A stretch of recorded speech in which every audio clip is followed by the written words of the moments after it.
আজকের লাঞ্চে ছিল অনেক মজার একটা বিফ বিরিয়ানি, সাথে ছিল শামি কাবাব, বিফ ভুনা, আচার আর সালাদ। আসসালামু আলাইকুম, welcome to go by flow.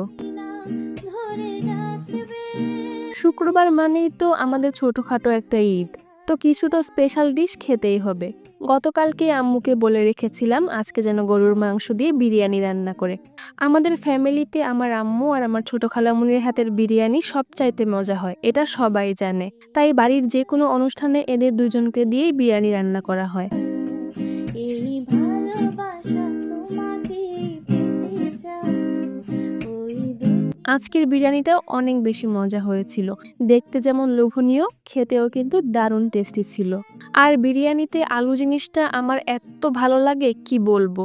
সাথে একটু আচার আর সালাদ নিয়ে এরকম করে একটা লুকমা বানিয়ে মুখে দিলে ওফ, সেই স্বাদ। এই শামি কাবাবটা আমি বানিয়েছি, এটার রেসিপি পেজে আপলোড করা আছে, চাইলে দেখে আসতে পারেন। আজকে কাঁচামরিচটা মিসিং, কাঁচামরিচটা থাকলে আরো ভালো লাগতো। যাক, তাও মজাই লাগছে। বিরিয়ানি তো এমনিতেই মজা হয়েছে, আর কিচ্ছু লাগে না সাথে, কিন্তু আম্মু বিফ ভুনা রান্না করেছে তাই একটুখানি নিয়েছিলাম সাথে।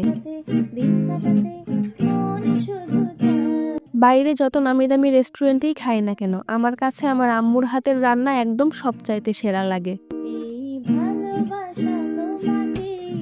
খাওয়া দাওয়া শেষে একটু মজু খেয়েছিলাম। পোলাও বিরিয়ানির মতো রিচ ফুডগুলো খেলে একটু তো কোল্ড ড্রিঙ্কস খেতেই হবে।